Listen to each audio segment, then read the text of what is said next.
United States. Now on the hub, 11 days, that's the notice Syria's government has given for organising a referendum on the draft constitution just approved by President Assad's cabinet. A national vote against the background of this worsening violence between pro-reform protesters and security forces. Here, another pipeline ablaze near the city of Homs. Well, what's the security picture? Shelling of Homs is intensifying after 2 weeks. Now reports from Hama suggest it is feeling the full force of the government's crackdown, with rockets and machine guns fired at residential areas there. Tension is spreading elsewhere. From Zabadani, which is north of Damascus, reports of dozens of arrested as government forces retake the town. In Deraa and Idlib, residents have been fleeing. In Aleppo, right up in the north, that's tense after blasts last week killed 28 people. Well, Amar Wakaf is from the British Syrian Society. He joins me now on the hub from just north of London. Thanks for joining us. You think in line with the Assad regime.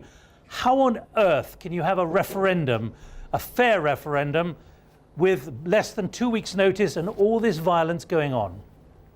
Well, our group, the Syrian Social Club, has since the very beginning asked for, or rallied for reform led by the government rather than the toppling of the government. So we want regime reform rather than regime change.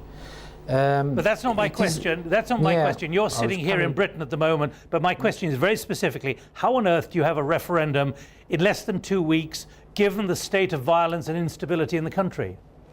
It is strange that the government has chosen actually to have a very short notice with regards to this referendum. I would have thought that they would want more, deliberation among the public, speaking with the opposition figures. But if we read through the Constitution articles or the new Constitution articles and compare that to the old Constitution, we see some significant change, but not a complete overhaul of the political system. So the president, for example, would still have significant powers in terms of legislative, executive and judicial powers. And sorry, this earpiece is getting out.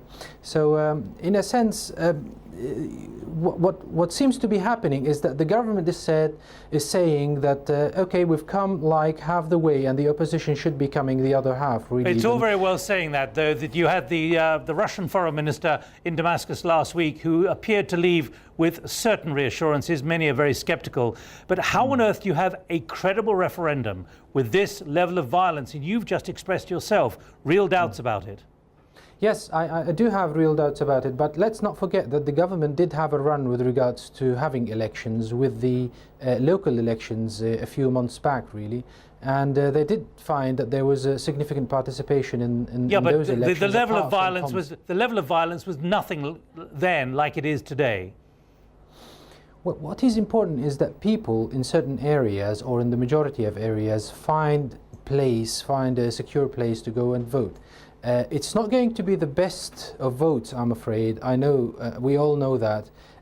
With regards to credible or not, I think the government in the calm places can afford a majority. I would actually disagree with this short notice, but it seems that international pressure or the sort of hysteria of the West, in a sense, is forcing the government to act quickly. And well, let me put it to you finally, though. You're sort of dancing around this issue. If you were in a city like Homs or Deraa and you're under shell fire from the Syrian security forces, and you're told there's the opportunity to go and vote in a referendum for a constitution in which you have no faith, are you likely to risk your life to do it? Well, I mean, there are two questions in your questions. First, do I have faith or not? And then, do I feel secure to go out or not? Obviously, if I don't feel secure, I wouldn't be going out. But having faith is a completely different issue. I think a lot of Syrians now would want to get the past year behind their backs and have some sort of a kickstart of a political issue that would actually calm things down or contribute to calm things down. It's a catch-22 situation. If you don't stop the violence, you can't have a credible political process. And if you don't have a credible political process on the ground, people wouldn't feel the necessity to stop the violence. It's a catch-22 situation, I'm afraid. Amar Wakaf from the British Syrian Society, thanks for joining me here on The Hub.